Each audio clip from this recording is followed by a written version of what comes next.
Hello students, we are going to read a poem today, and the poem is An Elementary School Classroom in a Slum, जिसका अर्थ है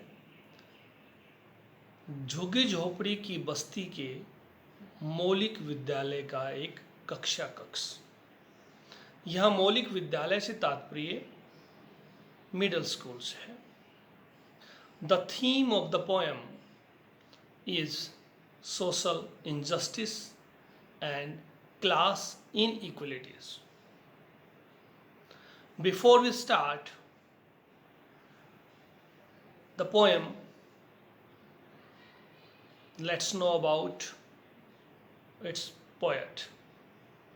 The poet's name is Stephen Spender. Stephen Spender was born in 1909 and died in 1995. He was a poet and an essayist. He took keen interest in politics and declared himself as a socialist and pacifist.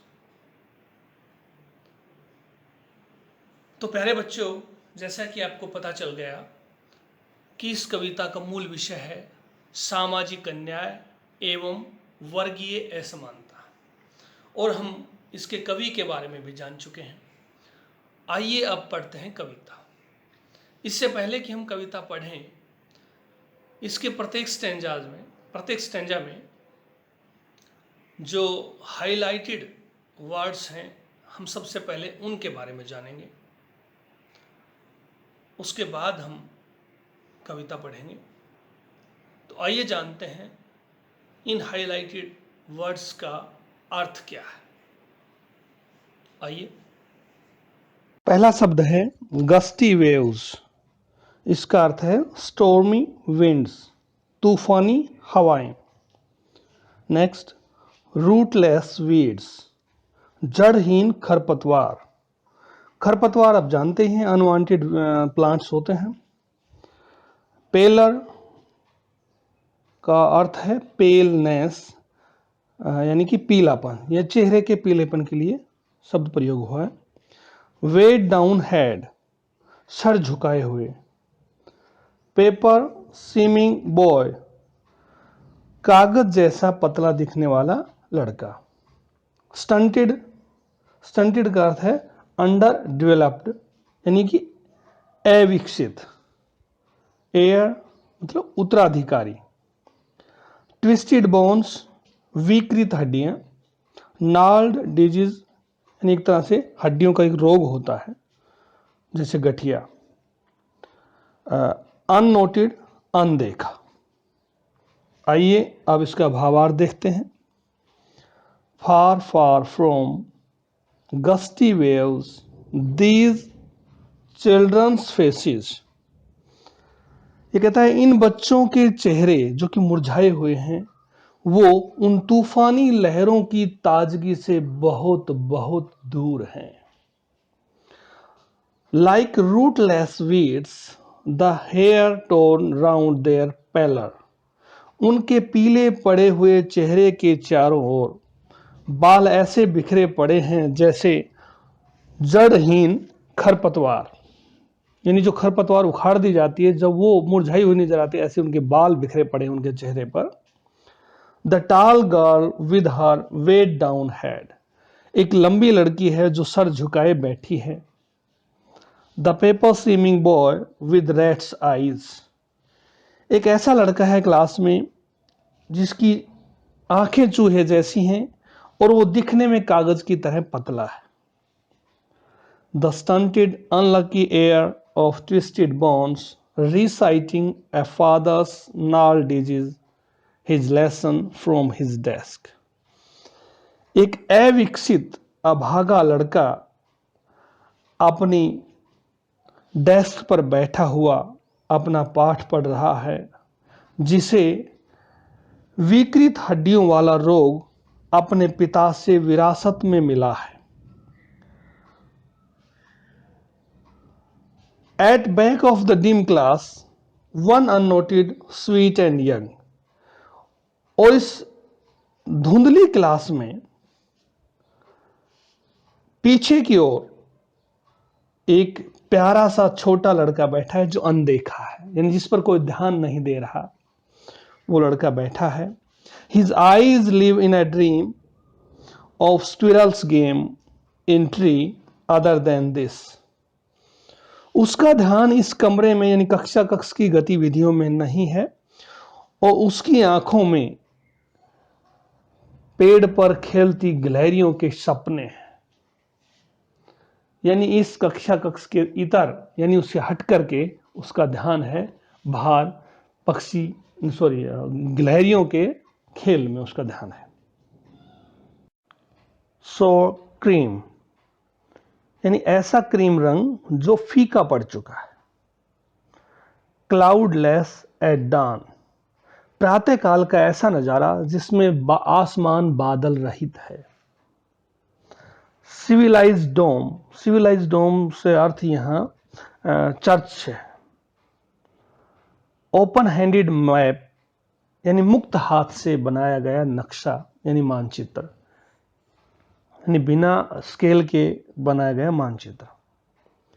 Painted with a fog इसका अर्थ है धुंधली तस्वीर.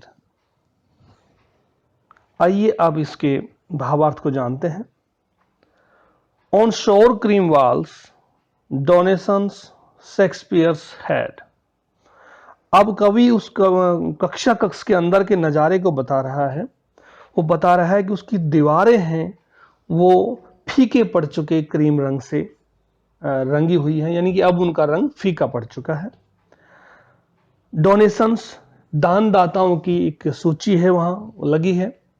Shakespeare's head Shakespeare की तस्वीर उसमें लगी है. क्लाउडलेस एट डाउन एक ऐसी उसमें तस्वीर है जिसमें प्रातःकाल का नजारा है और बादल उसमें नहीं है. बादलहीन एक तस्वीर है जिसमें स्पष्ट नजर आता है सुबह का दृश्य. सिविलाइज्ड डोम राइडिंग ऑल सिटीज और कहता है हर शहर में पाया जाने वाला जो सिविलाइज्ड डोम यानी चर्च उसकी तस्वीर है. बेल्ड फ्लोरी टायरोलीज वैली और घंटी नुमा फूलों से सज्जित टायरोलीज वैली यानी घाटी की तस्वीर उसमें लगी है, बनी हुई है ऐसी तस्वीर. Open handed map awarding the world it's world और एक मुक्त हाथ से यानी बिना स्केल के बनाया हुआ संसार का मानचित्र है जो संसार की विभिन्न चीजों को दर्शा रहा है. And yet for these children these Windows note this map. लेकिन फिर भी इन बच्चों के लिए ये जो खिड़कियां हैं ये उनका ये मैप नहीं है. यानी ये जो नज़ारा इन खिड़कियों से देख पाते हैं, ये जो संसार के मानचित्र में जो नज़ारा दिखाया गया, जो दृश्य दिखाया गया है उससे बिल्कुल भिन्न है, ये वो नहीं है. Their world where all their future painted with a fog. उनका संसार तो वह है जो इनका भविष्य धुंधला नजर आता है. उनका भविष्य धुंधले पेंट से पेंट किया गया है, यानी उसका रंग भरा गया है उसमें. अर्थात ये जो संसार का जो नज़ारा इसमें दृश्य जो पेश किया गया है इससे बिल्कुल हटकर इनका वास्तविक जीवन है.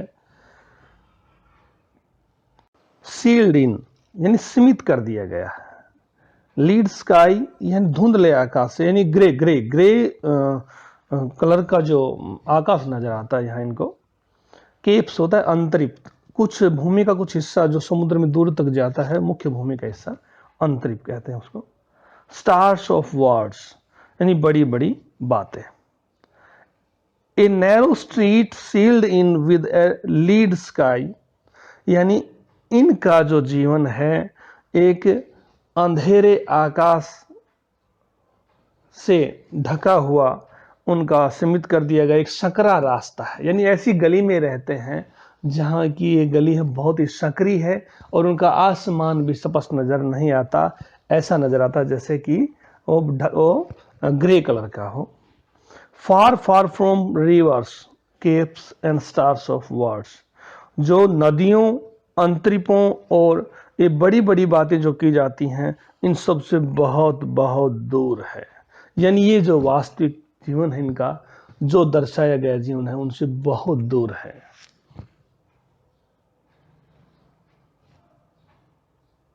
वाइक्ड, वाइक्ड का अर्थ है बुरा। टेम्पटिंग, ललचाने वाला।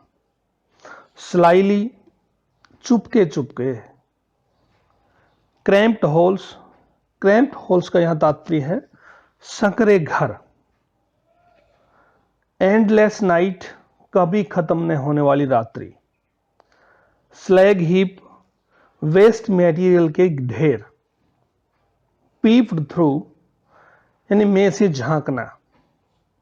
मेंडेड ग्लास, मरम्मत किए हुए चश्मे। फोगी स्लम, धुंधला झुग्गी झोपड़ी का इलाका। ब्लोट, धब्बा, दाग। एज बिग एज डूम, इतना बड़ा जितना कि प्रलय। आइए अब इसको समझते हैं। Surely Shakespeare is wicked the map a bad example. निश्चित रूप से शेक्सपियर उनके लिए बुरा उदाहरण है, और जो मानचित्र है ये भी एक बुरा उदाहरण है। With ships and sun and love tempting them to steel.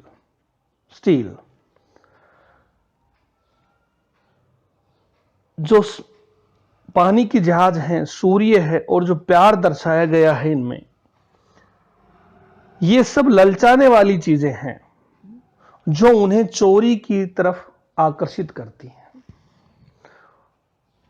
यानी उनका मन इन चीजों को पाने के लिए चोरी करने को करता है। इसलिए ये जो उदाहरण दिए गए हैं, संसार के मानचित्र में जो चीजें दिखाई गई हैं, ये गलत उदाहरण है।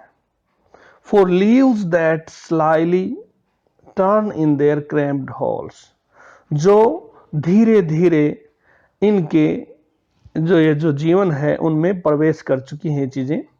इन देयर क्रैम्प्ड हॉल्स, उनके तंग घरों में, यानी उनके तंग घरों में ये चीजें धीरे धीरे उनके जीवन में प्रवेश कर रही हैं, जैसे चोरी करने का मन उनका करने लगा है ये चीजें देख करके। From fog to endless night, और इस धुंध से कभी न खत्म होने वाली रात्रि तक। उनका जीवन है उसमें धुंध से और कभी न खत्म होने वाली रात्रि तक ये प्रवेश कर चुके हैं। On their slag heap these children wear skins peeped through by bones and spectacles of steel with mended glass। ये कहता है ऑन देयर स्लैग हीप, उनके वेस्ट मटेरियल के जो ढेर हैं उन पर, दीज चिल्ड्रन, ये बच्चे, वियर स्किन्स पीप्ड थ्रू, ये बच्चे जहां रहते हैं खेलते हैं, उनके शरीर से, उनकी चमड़ी से ये हड्डियां झांकती हुई नजर आती हैं, यानी कि उनकी हड्डियां अलग नजर आती हैं। और उन्होंने जो चश्मे पहने स्टील के, उनके जो ग्लास हैं, उनके जो शीशे हैं, वो मरम्मत किए हुए हैं। Like bottle bits on stones, ऐसा लगता है जैसे कि पत्थरों पर कांच के टुकड़े पड़े हों। All of their time and space are foggy slum, उनका सब समय, ये सारा समय और स्थान यही कुहासे भरी, धुंध भरी गंदी बस्तियां हैं। So blot their maps with slums as big as doom, ये कहता है उनके ये जो मानचित्र हैं उन पर एक दाग की तरह, एक कलंक की तरह है, जिस तरीके से ये बहुत बड़ा प्रलय जो होता है, प्रलय का जो दिन होता है, उस तरह से ये उस मैप पर, यानी कि मानचित्र पर एक दाग की तरह है। ये अगले स्टेंजा के वर्ड्स देखते हैं। कैटाकॉम्स, कैटाकॉम्स होता है एक तरह से कब्रिस्तान जो भूमिगत होता है। ये रोम के नज़दीक एक उपनगरीय इलाका है जिसमें भूमिगत गैलरी बनी हुई है और वो कब्र तक जाते हैं, वहाँ कब्रिस्तान है। ये उसके लिए प्रयोग हुआ था शब्द पहले। नेक्स्ट है azure, run azure on gold Sands, यानी सुनहरी रेत पर चमकदार नीला आसमान। टंग्स, टंग्स का मतलब जुबानें होती हैं, लेकिन यहां इसका अर्थ भाषाएं हैं। आइए इसका भावार्थ समझते हैं। Unless governor, inspector, visitor, this map becomes their window and these windows that shut upon their lives like catacombs. ये कहते हैं, आह्वान करता है गवर्नर से, इंस्पेक्टर से और वह आने वाले, उस विद्यालय में आने, भ्रमण पर आने वाले उन लोगों से कि अगर ये खिड़कियां जिनमें से वो देखते हैं अगर वास्तविक संसार नहीं है, और जो खिड़कियां उनको उनकी कब्र तक ले जाकर के बंद हो जाती हैं, ऐसी खिड़कियों को ब्रेक और break open till they break the town, उनको तोड़ दो इससे पहले कि वो कस्बे को तोड़ दे। उन खिड़कियों को तोड़ दीजिए इससे पहले कि वो कस्बे को तोड़ दें। And show the children to green fields, और बच्चों को हरे भरे पेड़ खेत दिखाओ, उन बच्चों को हरे भरे खेत दिखाएं। And make their world run azure on gold Sands, और उनका संसार ऐसा बनाइए जैसे सुनहरी रेत पर चमकदार नीला आसमान नजर आता है। And let their tongues run naked into books, the white and green leaves open, history theirs whose language is the sun. ये कहता है, और उनकी जो जुबानें हैं यानी भाषा है, उन्हीं में ये जो सफेद और हरे पन्नों वाली जो किताबें होती हैं, ये उन्हीं की भाषा में लिखी जाएं। ये कहता है, आइए उन्हीं की भाषाओं में उनकी किताब लिखें, क्योंकि history theirs whose language is the sun, या सन से मतलब ताकतवर, ताकत से है। ये कहता है इतिहास उन्हीं का होता है जिनकी भाषा ताकतवर होती है, जानदार होती है, इसलिए इन्हीं की भाषाओं में किताबें लिखी जानी चाहिए। और ये आह्वान करता है गवर्नर से, इंस्पेक्टर से और वहाँ भ्रमण करने वाले लोगों से कि आइए इनके जीवन में बदलाव करने के लिए प्रयास करें, और वो सुझाव देता है कि ये प्रयास किए जा सकते हैं। आशा है आपको ये पोएम समझ आई होगी। आइए इससे संबंधित कुछ टेक्स्ट क्वेश्चंस करते हैं। और पहला क्वेश्चन है, tick the item which best answers the following. The tall girl with her head weighed down means, लंबी लड़की सर झुकाए बैठी है, इसका तात्पर्य है या जिसका अर्थ है the girl is ill and exhausted. इसका अर्थ होगा, इसका उत्तर होगा पहले वाला कि लड़की बीमार और थकी हुई है। Next question, the paper swimming boy with rat's eyes means, यानी कागज की तरह पतला दिखने वाला लड़का जिसकी आंखें चूहे जैसी हैं, इसका अर्थ है the boy is thin, hungry and weak. इसका अर्थ ये हुआ कि वो पतला, भूखा और कमजोर है। Next, the stunted unlucky air of twisted bones means, अविकसित अभागा उत्तराधिकारी जो विकृत हड्डियों वाला है, इसका अर्थ है the boy has an inherited disability. लड़के को जो डिसेबिलिटी है वो विरासत में मिली है। Next question, his eyes live in a dream, A squirrels game in the tree. उसकी आंखों में एक सपना है, गिलहरी का खेल, तो पेड़ में गिलहरी का खेल। इसका अर्थ है डिस्ट्रैक्टेड फ्रॉम द लेसन, यानी उसका उस पाठ में ध्यान नहीं है। Next, the children's faces are compare to rootless weeds. बच्चों के चेहरे जड़हीन खरपतवार से उनकी तुलना की गई है। आर वेस्टर्स, यानी वो व्यर्थ हैं, वो जो स्लैग है यानी वेस्ट मटेरियल की तरह है। तो इसका आंसर है थर्ड।